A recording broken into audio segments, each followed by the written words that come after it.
एक गणना प्रपत्र हमने निकाला था और दो कॉपियों में, और बीएलओ को देके ये निर्देश थे कि वो हर मतदाता के पास जाके उसको एक प्रपत्र देंगे, उसको भरवा के लेंगे और एक उसको हस्ताक्षर करके एक रसीद के रूप में दूसरा दे देंगे। ये कार्य गणना चरण में होना था। शुरुआत में ये हमारा गणना चरण था, इसमें 1 सप्ताह के लिए समय बढ़ाया गया था पूरे देश के लिए, कई राज्यों के लिए। उसके बाद हमारा 11 दिसंबर को गणना चरण समाप्त होना था, लेकिन बड़ी संख्या में उत्तर प्रदेश में मतदाताओं के नाम ड्राफ्ट वोटर लिस्ट से हट रहे थे, लगभग 2,97,00,000 के करीब। इसको देखते हुए, और मैपिंग भी उस समय हमारी काफी तेजी से हो रही थी, इसको देखते हुए 15 दिन का अतिरिक्त समय हमने मांगा था भारत निर्वाचन आयोग से उत्तर प्रदेश के लिए, जो मिला। और गणना चरण फिर 11 दिसंबर की बजाय 26 दिसंबर तक हमारा चला। 26 दिसंबर को गणना चरण समाप्त हो गया, इससे संबंधित सारी फील्ड की कार्रवाइयां समाप्त हो गई थी। और हमारा 31 दिसंबर को वोटर लिस्ट प्रकाशन की तिथि थी।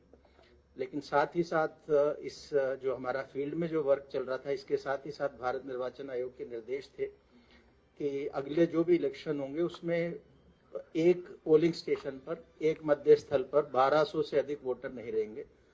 तो हमारे जो इससे पहले का एक स्टैंडर्ड था वो 1500 वोटर्स का था, तो काफी ऐसे मतदेय स्थल थे जिनमें 1200 से अधिक वोटर थे।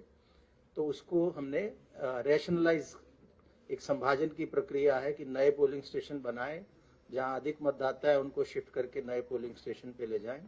इस प्रक्रिया में 15,030 नए मतदेय स्थल उत्तर प्रदेश में बने, और ये अनुमति 23 दिसंबर को हमें प्राप्त हुई भारत निर्वाचन आयोग से। तो उसमें लगभग 7-8 दिन उसमें सर्वर पे ये शिफ्टिंग का काम, नए सेक्शन, नए पोलिंग स्टेशन बनाने का लगता है। इसलिए हमने 6 दिन का अतिरिक्त समय भारत निर्वाचन आयोग से मांगा, और इसलिए आज 6 जनवरी को हम लोग इस ड्राफ्ट इलेक्ट्रॉन रोल को हमने पब्लिश किया है। और इसके जो मुख्य निष्कर्ष हैं कि हमारा इसका नेट रिजल्ट ये निकला कि जो 15,44,30,092 मतदाता थे, वो उनमें से जिनके गणना प्रपत्र जो रह रहे हैं उत्तर प्रदेश में, जीवित हैं, या तो स्वयं ने हस्ताक्षर करके दिया या उनके परिवार के किसी वयस्क सदस्य ने हस्ताक्षर करके दिया, वो गणना पत्र जो हमारे पास आए वो थे लगभग 12,55,00,000। एग्जैक्ट है 12,55,56,025। जो पुरानी, जो हमारी 27 अक्टूबर 2025 के मतदाता सूची के जितने मतदाता हैं उनका 81.30, 81.30%, यानी इतने हमें लोगों ने वापस साइन करके फॉर्म दिए कि हमारे नाम ड्राफ्ट में होने चाहिए। तो जो बचे, जिनके साइन करके नहीं आए, वो 18.70% है। और उसका जो ब्रेकअप है किन वजहों से वो फॉर्म्स नहीं आए, वो है कि जो मतदाता जिनके बारे में फील्ड की भ्रमण के बाद बीएलओ को ये सूचना प्राप्त हुई कि इनकी डेथ हो गई, ऐसे मृत मतदाता 46.23 लाख थे, जो 27 अक्टूबर 2025 की मतदाता सूची का 2.99% है। ये आपको हम डिटेल, हमारा प्रेस नोट में ये सारी डिटेल्स होंगी। सो इसलिए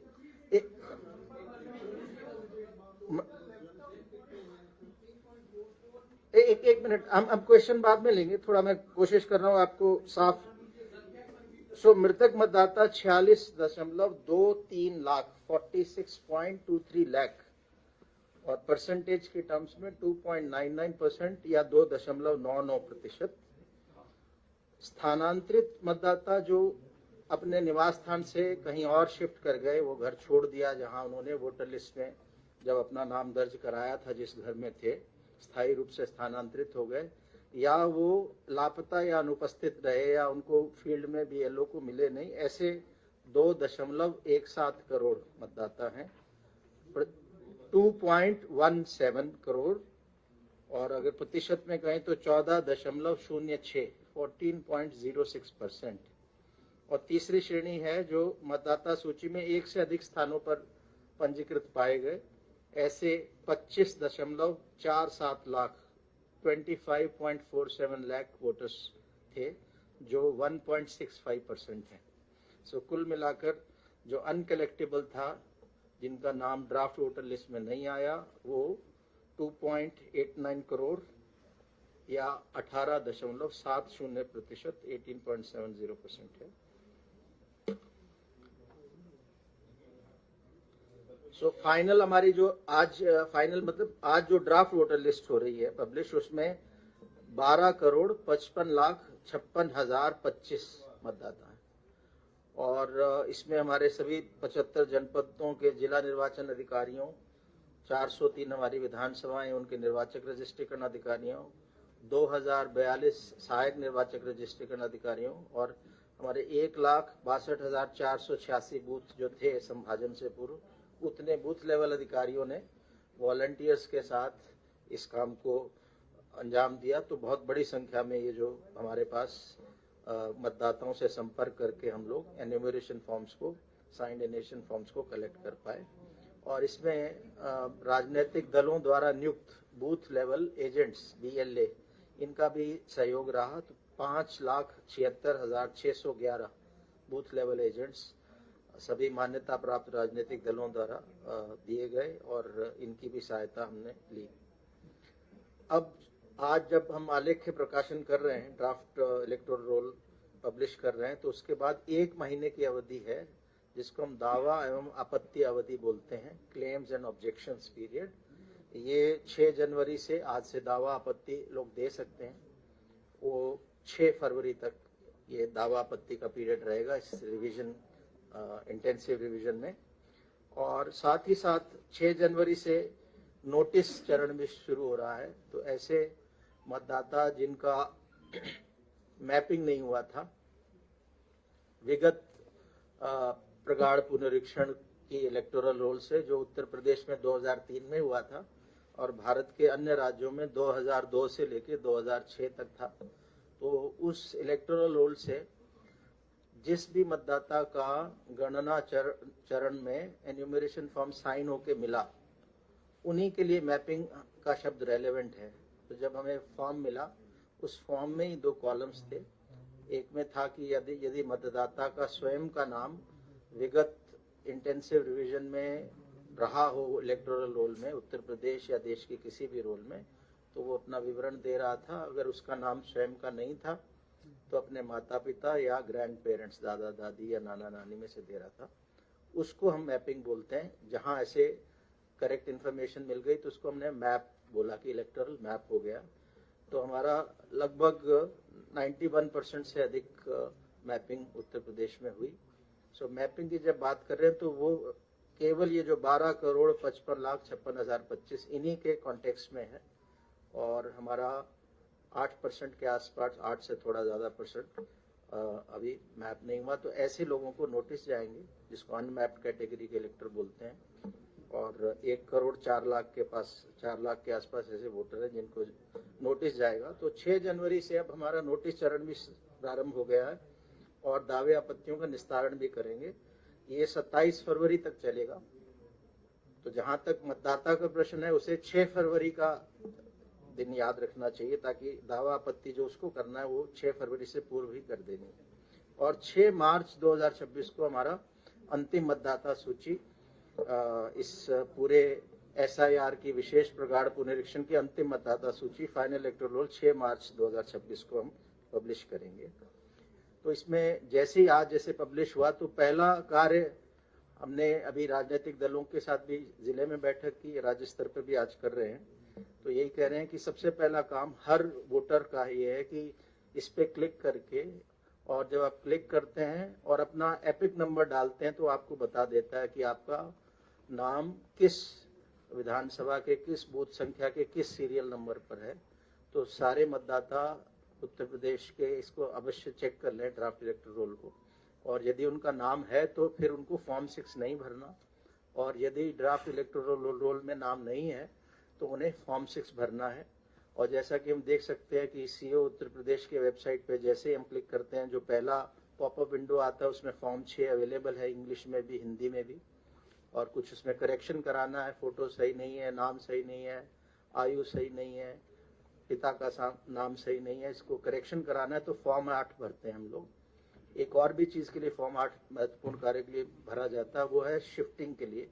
ऐसा भी इस दौरान हुआ है कि कुछ लोगों ने शिफ्ट कर गए, लेकिन उन्होंने बीएलओ को संपर्क करके अपना इन्यूमरेशन फॉर्म भर दिया, इस आशा के साथ कि हम यहाँ से नए घर में अपना शिफ्ट करा लेंगे। तो उसके लिए फॉर्म 8 अवेलेबल है, उसको भर सकते हैं। और साथ में महत्वपूर्ण है कि फॉर्म 6 के साथ घोषणा पत्र भी है, जो भी हिंदी अंग्रेजी में दोनों अवेलेबल है, डाउनलोड करके उसे भर दें। और इसके साथ ये तो हमारा नेट पे है, डेस्कटॉप पे कर सकते हैं। ECINET ECI नेट करके मोबाइल एप्लीकेशन है, जो एंड्रॉयड और एप्पल दोनों प्लेटफॉर्म्स पे अवेलेबल है। उससे फोन से भी मतदाता इन फॉर्म्स को ले सकता है, ड्राफ्ट वोटर लिस्ट में अपना नाम दे सकता है। तो सबसे महत्वपूर्ण पहला कदम आज ड्राफ्ट पब्लिकेशन के बाद ये हर वोटर के लिए है, हर 18 साल से ऊपर के उत्तर प्रदेश में रहने वाले व्यक्ति के लिए, कि अपना नाम चेक कर ले, और अगर नाम नहीं है तो फॉर्म 6 भर दे। नाम है, कोई गलती है, कुछ करेक्शन कराना है तो फॉर्म 8 भर दे। नाम है लेकिन पोलिंग स्टेशन पुराने घर का दिख रहा है, उन्होंने फॉर्म भर दिया, अब कहीं और आ गए हैं तो फॉर्म 8 भर के शिफ्टिंग करा लें। ये बहुत ही महत्वपूर्ण है और इसके लिए 1 महीने का समय है। तो इसमें हम सभी राजनीतिक दलों से भी सहयोग की अपेक्षा कर रहे हैं कि उनके जगह जगह कार्यकर्ता हैं कि इस मुहिम में 1 माह में हम चाहते हैं कि अधिक से अधिक लोग या जो भी एलिजिबल हैं वो अपना नाम उत्तर प्रदेश की मतदाता सूची में लेके आ जाएं। जैसा मैंने बताया कि दावा मतलब फॉर्म 6 नए मतदाताओं के लिए आवेदन होता है, और फॉर्म 8 4 वजहों से भरा जा सकता है, जिसमें प्रविष्टियों में सुधार, करेक्शन ऑफ एंट्रीज, दूसरा है निवास स्थान परिवर्तन शिफ्टिंग के लिए, तीसरा है एपिक प्रतिस्थापन, एपिक रिप्लेसमेंट, अगर किसी का एपिक गुम जाता है तो उसमें भी फॉर्म 8 भर के इसको वापस हम एपिक अपना प्राप्त कर सकते हैं। और चौथा है PWD चिन्हांकन, पर्सन्स विद डिसेबिलिटीज का मार्किंग के लिए। इसका लाभ होता है जब इलेक्शन डे में कोई हेल्प चाहिए पर्सन विद डिसेबिलिटी को, तो उन्हीं लोगों को हमें पहले से इस डेटाबेस से पता लगता है, तो उनको हम लोग विशेष सुविधा उसमें दे सकते हैं। किसी का नाम कटवाना है, अगर हम ड्राफ्ट वोटर लिस्ट में देखते हैं कि हमारे परिवार के किसी सदस्य का नाम गलती से आ गया, वो विदेश में रह रहा है बहुत समय से, वो दिल्ली में या मुंबई में रह रहा है लेकिन हमने फॉर्म भर के दे दिया था, या डेथ हो गई, तो फॉर्म 7 अवश्य इसको भर दें। फॉर्म 7 उस पोलिंग स्टेशन का कोई भी मतदाता भर सकता है। और फॉर्म 6A 6 है, विदेश में निवास करने वाले मतदाता द्वारा मतदाता सूची में नाम सम्मिलित कराने हेतु आवेदन। ऐसे लोग जो भारत के नागरिक हैं, विदेश में रह रहे हैं शिक्षा के लिए, नौकरी के लिए, लेकिन किसी दूसरे देश की नागरिकता नहीं ली, तो सामान्य रूप से तो भारत में निवास नहीं कर रहे, बाहर कर रहे हैं 1-2 साल के लिए, लेकिन भारत के नागरिक हैं, तो वो वोटर बन सकते हैं। उस पोलिंग स्टेशन में उनके पासपोर्ट में जो एड्रेस लिखा है, उस लोकल एड्रेस के पोलिंग स्टेशन पे वो वोटर बन सकते हैं। और ऐसे वोटर्स, ऐसे ऑनलाइन फॉर्म भी भरे जा सकते हैं, इन हार्ड कॉपी में भर के दिया भी जा सकता है। और इसमें एपिक नहीं मिलता है ऐसे वोटर को, वो अगर इलेक्शन के दौरान भारत में है तो अपने निवास स्थान वाले पोलिंग स्टेशन में जाके अपना पासपोर्ट ओरिजिनल में दिखा के उसको आइडेंटिफिकेशन के लिए वोट डाल सकता है। इनके लिए फॉर्म 6A है। और आवेदन पत्र जैसे बताया कि इससे डाउनलोड कर सकते हैं। ऑनलाइन भरना है तो voters.eci.gov.in पे जाके ऑनलाइन भर सकते हैं, डाउनलोड की जरूरत नहीं, उसी पे एंट्री किया, उसी पे अपलोड किया डॉक्यूमेंट, और उसको ऑनलाइन ही सबमिशन हो जाता है। और चाहे तो डाउनलोड करके फिजिकली भर के हमारे अपने बूथ लेवल ऑफिसर्स को आप दे सकते हैं। और वोटर रजिस्ट्रेशन सेंटर है हर तहसील में, जहाँ SDM बैठते हैं, उनके एक वोटर रजिस्ट्रेशन सेंटर, उस पर भी दे सकते हैं। और हमने इस दौरान जो गणना चरण के दौरान राजनीतिक दलों के साथ कई चरणों में बैठकें हुई। राज्य स्तर पर 3 बैठक हुई, जिला स्तर पर जिला निर्वाचन अधिकारी के साथ हुई, और इलेक्टोरल रजिस्ट्रेशन ऑफिसर जो SDM स्तर के हमारे अधिकारी हैं उनके स्तर पे भी बैठकें हुई। कुल 1546 ऐसी बैठकें हमने राजनीतिक दलों के साथ इस गणना चरण में किया। और तो अब आज की तारीख में फॉर्म वो भर सकते हैं वो लोग जो 1 जनवरी 2026 को 18 साल के पूरे हो रहे हैं, यानी 1 जनवरी 2008 से पहले जिनका जन्म हुआ है, 1 जनवरी 2008 को जन्म हुआ है या उससे पहले जन्म हुआ है, उनका वोट नहीं बना हुआ है, तो वो लोग फॉर्म भर सकते हैं। फॉर्म तो यूं 1 अक्टूबर 2026 को जो 18 साल का हो रहा है वो भी भर सकता है, लेकिन उसका नाम ये जो 6 मार्च की मतदाता सूची आएगी उसमें नहीं होगा, क्योंकि वो लोग एलिजिबल हो रहे हैं 1 अप्रैल को, 1 जुलाई को या 1 अक्टूबर को, लेकिन उनके फॉर्म वो अभी भर सकते हैं, ऑनलाइन भी फॉर्म भर सकते हैं। सो उनका फॉर्म पड़ा रहेगा, उसकी प्रोसेसिंग जब ये हमारी फाइनल वोटर लिस्ट जारी हो जाएगी उसके बाद, यानी जिनका 1 अप्रैल 2026 को हो रहा है उनका अप्रैल में वोट बन जाएगा, जिनका 1 जुलाई को जो 18 साल के हो रहे हैं उनका जुलाई महीने में बन जाएगा, और जिनका 1 अक्टूबर 2026 को जो 18 साल के हो रहे हैं वो अक्टूबर 2026 में वोटर बन जाएंगे। यानी आज की तारीख में 17.25 साल से ऊपर के लोग वोट फॉर्म 6 भर सकते हैं, और हम चाहेंगे आपके माध्यम से ये जानकारी युवा छात्रों को मिले कि अगर वो 1 अक्टूबर 2026 को 18 साल के हो रहे हैं तो वो फॉर्म अभी भी भर सकते हैं। बस महत्वपूर्ण है कि अभी जो नाम आएगा हमारी 6 मार्च को वो केवल उन लोगों का आ पाएगा जिनका 1 जनवरी 2026 को 18 साल की आयु पूरी हो गई थी। गणना चरण में निर्देश ये थे, बीएलओस को हमने फॉर्म 6 भी दिया था कि आप जब घर जाए तो पुराना वोटर जिसका नाम ऑलरेडी है उसको तो एन्यूमरेशन फॉर्म दें, गणना चरण दें, हस्ताक्षर कराएं, लेकिन ऐसे लोग जिनका नाम नहीं है, नए वोटर बनना चाहते हैं, उनको फॉर्म 6 दें। तो ऐसे लगभग 15,78,483 हमारे फॉर्म 6 ऑलरेडी भर के हमारे सिस्टम में आ गए हैं। फिजिकली तो इससे ज्यादा आए हैं, क्योंकि पिछले जब से हम रैशनलाइजेशन कर रहे थे 8-9 दिनों में वो ऑनलाइन नहीं हो पाए, तो ये 15,78,483 वो हैं जो सिस्टम में ऑलरेडी आ गए, लेकिन हमारा अंदाजा है इससे काफी ज्यादा पिछले 9-10 दिनों में हमारे ऑफिसर्स के पास फॉर्म 6 आ गए। तो हम उम्मीद कर रहे हैं कि अगला जो हमारा अब जो महीना है जनवरी,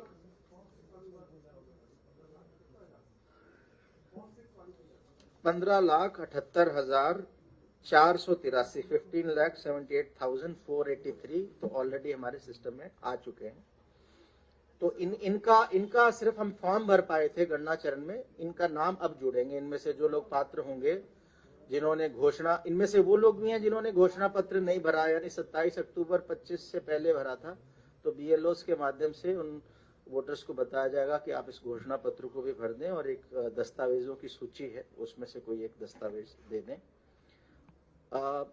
11 दिसंबर को जब हमारा पहला समय हमें मिला था भारत निर्वाचन आयोग से और समय अवधि खत्म हो रही थी गणना चरण की, उस समय तक हमारा काम लगभग पूरा हो गया था, लेकिन जैसा मैंने बताया कि बड़ी संख्या में 2,97,00,000 के आसपास ऐसे नाम निकल के आ रहे थे, तो हमने 15 दिन का अतिरिक्त समय मांगा कि हम प्रयास करेंगे कि जो हमारे राजनीतिक दलों के बूथ लेवल एजेंट्स हैं इनके माध्यम से वरिष्ठ अधिकारियों को लगा के कि कोई बीएलओ की गलती से मिस ना हो गए हो नाम।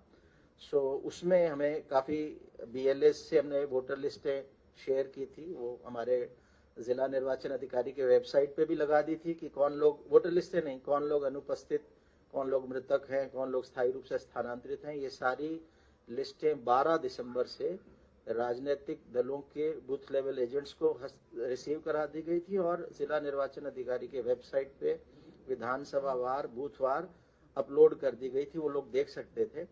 तो इस जो 15 दिन का अतिरिक्त समय मिला उसका लाभ ये मिला कि हमें लगभग 8-9 लाख अधिक वोटर, हम जो 11 दिसंबर को जितने एन्यूमरेशन फॉर्म आए थे उससे लगभग 8-9 लाख हम लोग अधिक वोटर्स के एन्यूमरेशन फॉर्म भर पाए। तो ये जो हमने अवधि ली थी उसका ये लाभ हमें मिला। और आज हमने पॉलिटिकल पार्टीज जो मान्यता प्राप्त है, राजनीतिक दल, हमारे 6 राष्ट्रीय दल हैं मान्यता प्राप्त और 2 राज्य के हैं।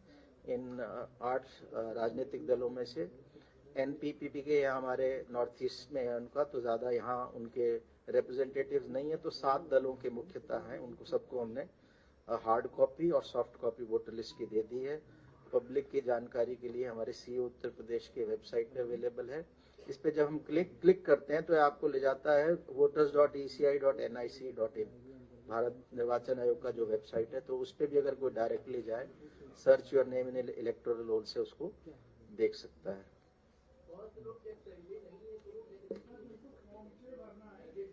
एक सेकंड बस मैं अपना कंप्लीट कर दूं, फिर I will take your questions. और अब जिनका नाम ड्राफ्ट इलेक्टोरल रोल में आ गया है, जिनका नाम इस आलेख्य मतदाता सूची में आ गया है, उनका नाम अगर कटना है तो बिना उनको नोटिस दिए हुए और बिना AERO या ERO के लिखित स्पीकिंग ऑर्डर के बिना उनका नाम कटेगा नहीं। और कुछ लोगों को नोटिस जाएगा, अगर किसी ने फॉर्म 7 भरा है किसी व्यक्ति का नाम कटवाने के लिए तो भी नोटिस जाएगा, या जिनकी मैपिंग इस गणना चरण में नहीं हुई उनको नोटिस जाएगा। सो प्रयास ये है कि हम लोग कोई भी पात्र मतदाता है वो इससे छूटे नहीं। हमारे फाइनल इलेक्टोरल रोल जो SIR का आ रहा है, तो इसके लिए हम एक्सपेक्ट कर रहे हैं कि बड़ी संख्या में हमारे पास फॉर्म 6 राजनीतिक दलों के सहयोग से और आपके माध्यम से जो अवेयरनेस हम कर रहे हैं उसके माध्यम से जनता तक बात पहुंचेगी और अपना नाम लोग चेक करके फॉर्म 6 भरेंगे। इसके साथ ही साथ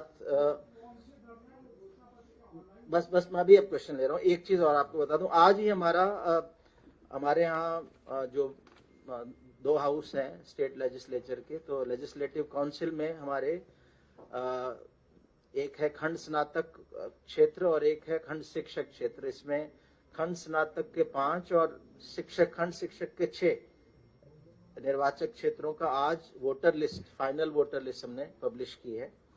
तो इसमें हमारे ये भी आज ही जारी हुई है। लखनऊ खंड स्नातक में 2,11,756 मतदाता हैं, वाराणसी खंड स्नातक में 2,69,372 हैं।